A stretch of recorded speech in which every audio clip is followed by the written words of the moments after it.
J'espère que vous allez bien, j'espère que vous vous portez bien, j'espère que tout se passe bien chez vous. Eh ben, nous avons du nouveau concernant les problèmes entre l'Algérie et la France. Une nouvelle crise qui s'est instaurée entre Alger et Paris à cause de l'affaire Amira Bouraoui depuis le 6 février 2023. Le rappel de l'ambassadeur d'Algérie par Abdelmajid Tebboune en date du 8 février 2023. Les accusations très graves portée contre les autorités françaises à la suite d'une campagne médiatique et politique d'une violence inouïe contre les services secrets français qui ont été accusés d'avoir exfiltré Amira Bouraoui depuis Alger jusqu'à la Tunisie, ensuite de la Tunisie vers la France. Amira Bouraoui, cette opposante franco-algérienne qui a donc provoqué une crise sans précédent depuis entre l'Algérie et la France. Nous avons appris en tout cas que depuis le début de ce mois de mars, l'Algérie a décidé officiellement de geler la délivrance des laissez-passer consulaires, les fameux laissez-passer consulaires qui ont fait d'ailleurs l'objet d'un bras de fer important entre Alger et Paris en 2020 et en 2021. Et de les laissez-passer consulaires, ce sont les documents qui sont indispensables pour permettre le retour des clandestins algériens interpellés ou arrêtés par les services de sécurité ici en France à la suite de leur séjour irrégulier clandestin sur le territoire français, mais surtout notamment en raison de leur implication dans des faits de délinquance, dans des crimes, dans des actes d'agression, ou là des affaires, ou là des comportements qui menacent directement l'ordre public ici en France. Et c'est une question politique très sensible en France qui a d'ailleurs énormément joué dans les élections présidentielles de 2022 en France, où l'extrême droite a beaucoup surfé et l'extrême droite et la droite dure française ne cessent de réclamer de la dureté, de la sévérité à l'État français contre les pays du Maghreb qui refusent de collaborer ou de coopérer avec les autorités françaises en ce qui concerne les opérations de rapatriement ou d'expulsion des clandestins maghrébins arrêtés en France et qui font l'objet de ce qu'on appelle une OQTF, une obligation de quitter le territoire français. C'est un sujet très sensible parce que l'opinion publique ici en France, les médias français, une importante classe politique, pas seulement la droite, l'extrême droite, même une partie de la gauche française assimile aujourd'hui malheureusement l'immigration algérienne, notamment parce que nous sommes la première communauté des étrangers et de ressortissants étrangers ici en France, et nous sommes malheureusement la première nationalité la plus représentée en tout cas dans la catégorie des clandestins, des sans-papiers, des migrants clandestins arrêtés par la police française, faisant l'objet d'une procédure judiciaire d'éloignement du territoire français. Ce sont des procédures qui sont décidées par les préfectures ici en France ou par les tribunaux français. Les Algériens sont la première nationalité, nous allons vous donner quelques chiffres. C'est une question très sensible parce que l'immigration ici est assimilée à la délinquance comme étant le moteur de la délinquance, de la désintégration de l'ordre social, de l'insécurité dans les grandes villes, les grandes métropoles françaises et dans les médias français. On ne cesse chaque jour, chaque mois, chaque trimestre à rapporter des faits divers dans lesquels sont impliqués des faits divers des crimes, des assassinats, des viols, des cambriolages, du trafic de drogue, trafic d'êtres humains, dans lesquels sont impliqués des migrants étrangers, notamment des migrants maghrébins et malheureusement des migrants algériens.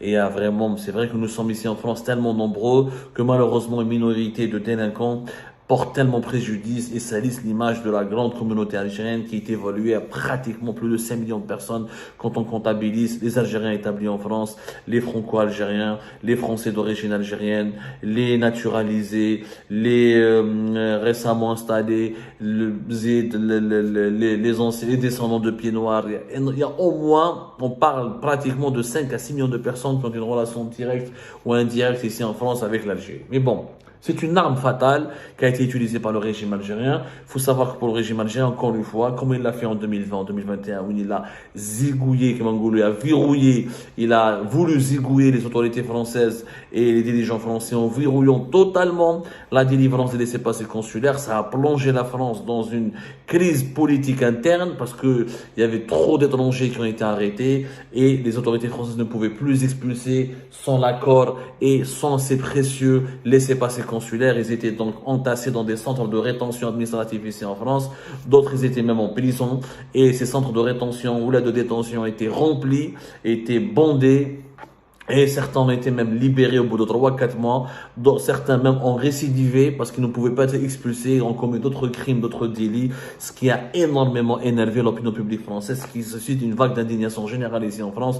Vous ne pouvez pas imaginer, le niveau de pression qui est exercé, le niveau de pression qui sont exercés régulièrement sur les dirigeants français à cause de ce dossier d'aller laisser passer consulaire. L'Algérie utilise une arme très très dangereuse qui est l'arme de l'arme migratoire, la bombe migratoire. Ici en France, certains théoriciens, certains idéologues de l'extrême droite ou de la droite dure parlent de bombes migratoires, parlent même du grand remplacement, comme quoi la population française est en train d'être remplacée dans certaines villes, dans certaines agglomérations, par une population musulmane d'origine maghrébine, notamment d'origine algérienne. C'est un sujet très sensible à l'affaire France, vraiment très très sensible. Et l'Algérie, le régime algérien, appuie là où ça fait mal en France, à travers les délivrances de laissez-passer consulaires. Comme quelques chiffres, Yannis.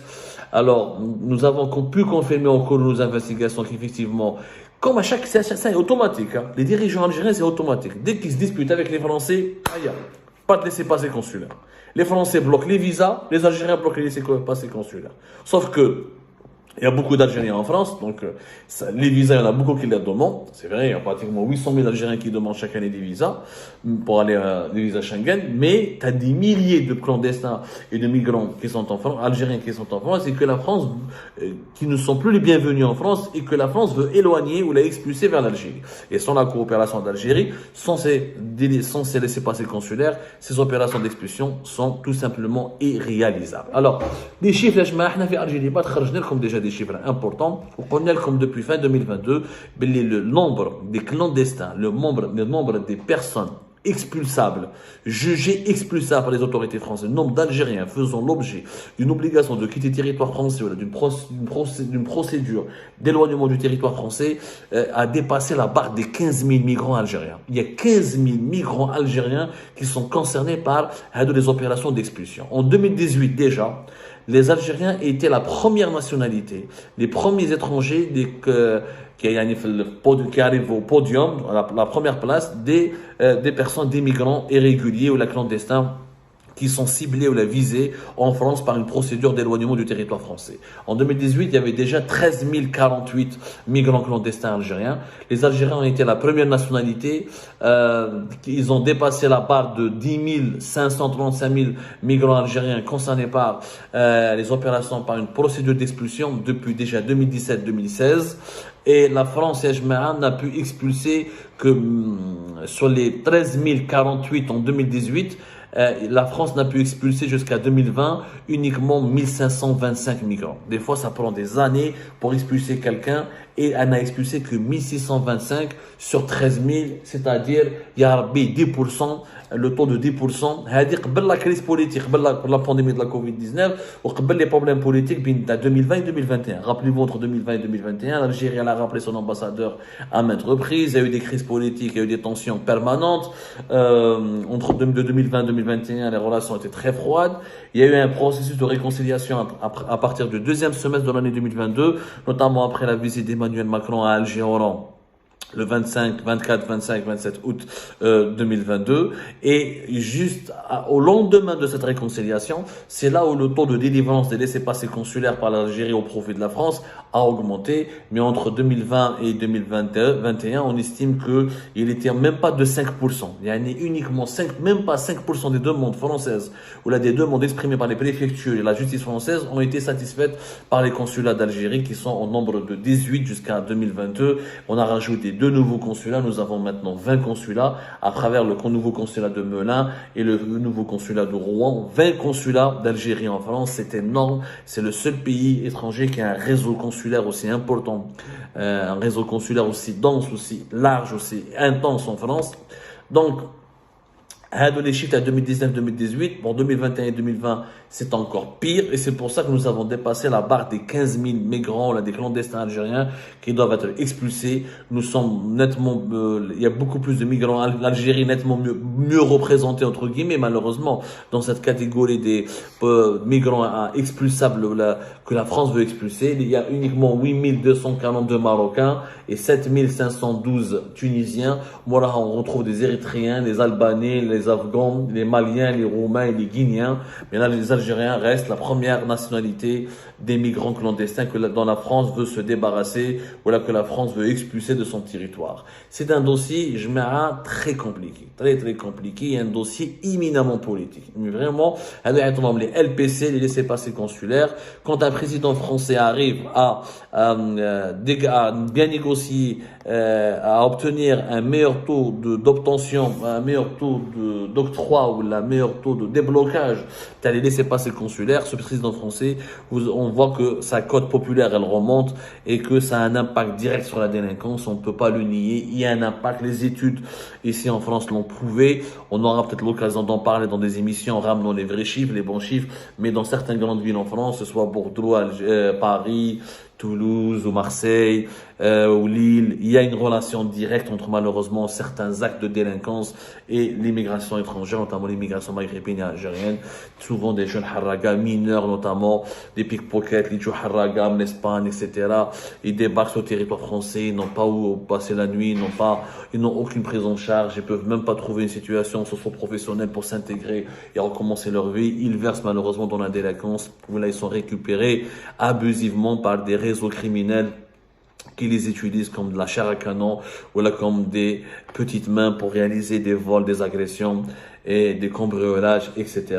Et ça peut aller vers des crimes crapuleux ensuite, où je fais plusieurs crimes malheureusement crapuleux en France, qui m'a l'affaire Lola, par exemple, où ce sont les criminels et les assassins, ce sont des ressortissants algériens récemment installés sur le territoire français, ce qui a encore une fois aggravé les polémiques en France sur la nécessité, ou l'inefficacité, ou l'impuissance de l'État français à expulser de les migrants clandestins algériens qui causent problème sur le territoire français. Bon, alors depuis 2020, les OQTF, les obligations de quitter le territoire français qui ont été exécutées à l'encontre des Algériens, ça n'a pas dépassé les 13,5%, selon la direction centrale de la police aux frontières. Ce taux s'est dégradé juste après 2019, il est tombé de 12,4% en 2018 à 6,9% en 2020, ensuite à 5,6% pour le premier semestre 2021, ce qui explique pourquoi, et à chaque fois que ce taux se dégrade, cela reflète les mauvaises relations politiques que Alger entretient avec Paris, ou que les mauvaises relations qui paralysent un petit peu, ou qui empêchent tout dialogue, et on a une bonne coopération bilatérale entre Alger et Paris. Et une nouvelle fois, en 2023, comme en 2021, comme en 2020, l'Algérie, comme au début, comme au premier semestre de l'année 2022, l'Algérie utilise l'arme fatale de la migration, des migrations clandestines, où elle utilise la bombe migratoire pour essayer de imposer son diktat à la France, pour faire céder la France et pour pousser ou inciter le président français Emmanuel Macron à demander des excuses à l'Algérie et à tourner et à renouer le dialogue avec l'Algérie en se pliant au désir du régime algérien. Et là, la France sera confrontée une nouvelle fois à la nécessité d'ouvrir un nouveau cycle de négociations pour convaincre l'Algérie à revenir à de meilleurs sentiments pour débloquer ce qu'on appelle les LPC, les laissez-passer consulaires. Autrement dit, on risque d'avoir cette année 2023 une autre crise migratoire franco-algérienne avec un nombre encore plus important de migrants clandestins algériens qui seraient arrêtés, qui seraient placés dans des centres de rétention et qui attendraient à ce que les consulats algériens acceptent de les rapatrier vers leur pays natal. Ce qui ne manquera pas malheureusement de jeter de l'huile sur le feu et d'aggraver le fossé, de creuser encore le fossé des malentendus et des tensions entre l'Algérie et la France. Des relations très compliquées, des lunes de miel qui sont rompues et remplacées par des crises d'une violence inouïe à chaque fois. Les dirigeants français devront avoir les nerfs très solides pour gérer le régime algérien et franchement ce n'est pas facile d'être à leur place.